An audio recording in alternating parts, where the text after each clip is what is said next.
महाकारुणिक सम्यक संबुद्ध की पावन स्मृति में सभी महापुरुषों, संतों, गुरुओं को मेरा कोटि कोटि नमन।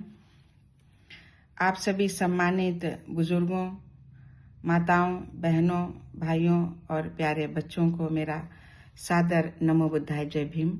मैं लखनऊ से संघमित्रा गौतम, लक्ष्य कमांडर, भारतीय समन्वय संगठन लक्ष्य से।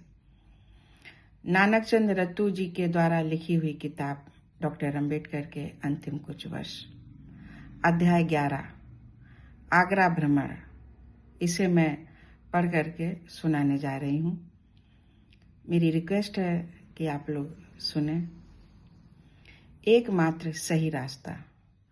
18 मार्च 1956 को डॉक्टर अंबेडकर अनुसूचित जाति संघ शेड्यूल्ड कास्ट फेडरेशन की सभा में भाग लेने आगरा गए। दादा साहेब B.K. गायकवाड़, सोहनलाल शास्त्री और नानक चंद रत्तू उनके पीछे पीछे दूसरी कार में गए। रामलीला मैदान में विशाल जनसभा को संबोधित करते हुए उन्होंने अपने विचारोत्तेजक भाषण से जनता को बेहद प्रभावित किया। उन्होंने दलित आंदोलन की विस्तार से विवेचना की और बताया कि क्या प्राप्त किया जा चुका है, क्या करना बाकी है और उस दिशा में और कौन से कदम उठाए जाने की आवश्यकता है। उन्होंने पार्टी के कुछ लोगों की पद व सत्ता पाने की स्वार्थपरता की निंदा की और कांग्रेस की नकारात्मक भूमिका की भी जमकर आलोचना की। उन्होंने जोर दिया कि दलित वर्ग के लिए उचित समय है, उन्हें पार्टी के झंडे तले एकजुट हो जाना चाहिए और अनुसूचित जाति संघ को और अधिक मजबूत बनाना चाहिए। उन्होंने सिंह गर्जना करते हुए कहा कि उनकी पार्टी के अलावा कोई भी अन्य पार्टी उन्हें दुखों से मुक्ति नहीं दिला सकती। उन्होंने धर्म परिवर्तन की आवश्यकता की ओर भी संकेत किया। उन्होंने कहा, मैं आपको एक सामाजिक मंच देने जा रहा हूँ। बिना धर्म के हमारा संघर्ष जीवित नहीं रहेगा। हम दलित लोग हैं क्योंकि हमारा अपना कोई धर्म नहीं है। हिंदू कहते हैं कि हम उन्हीं के अंग हैं। उनका उद्देश्य केवल अपनी संख्या शक्ति बढ़ाने का है और कुछ नहीं।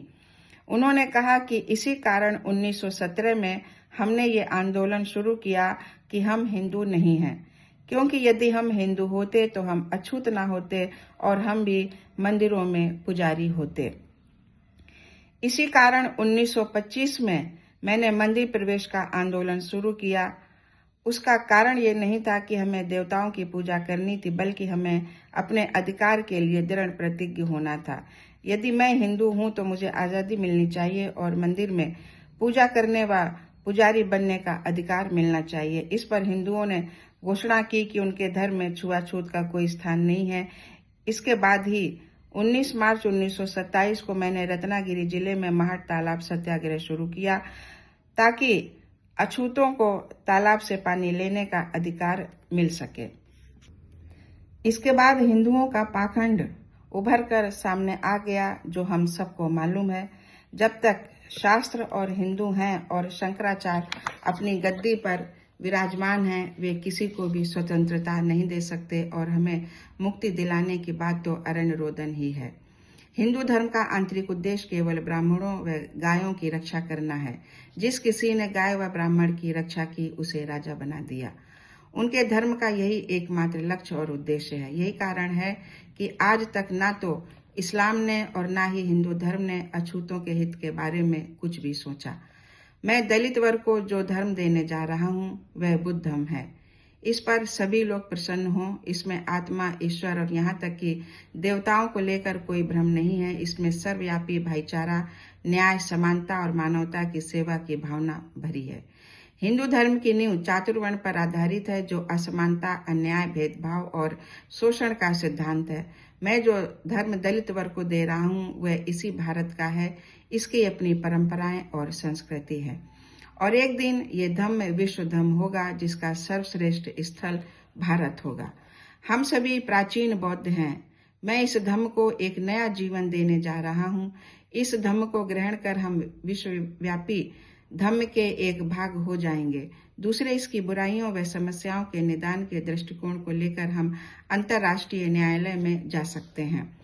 आज नौकरियों में मिलने वाला आरक्षण हमेशा के लिए नहीं बना रहेगा। आने वाले समय में बुद्ध धम्म तब हमें सही राह दिखाएगा।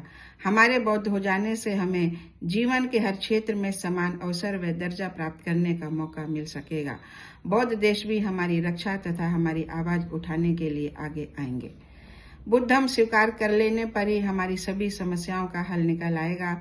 हमारे लोग कहते हैं कि खुद के मध्य भी जातिगत संघर्ष है और वे आपस में विवाह संबंध कायम नहीं करते। ये सत्य है। इन सभी बुराइयों के लिए हिंदू धर्म उत्तरदायी है। इसका गंदा परनाला हमारी गलियों में भी बहता है और उसकी दुर्गंध वहां भी फैली हुई है। मैंने इसे किसी तरह साफ करने की चेष्टा की, पर हमारे ही कुछ लोगों ने मुझे ऐसा करने नहीं दिया। अब मैं ऐसा मंत्र प्रयोग करूंगा जो इस गंदे पानी को हमारी गलियों में बहने से तुरंत रोक देगा।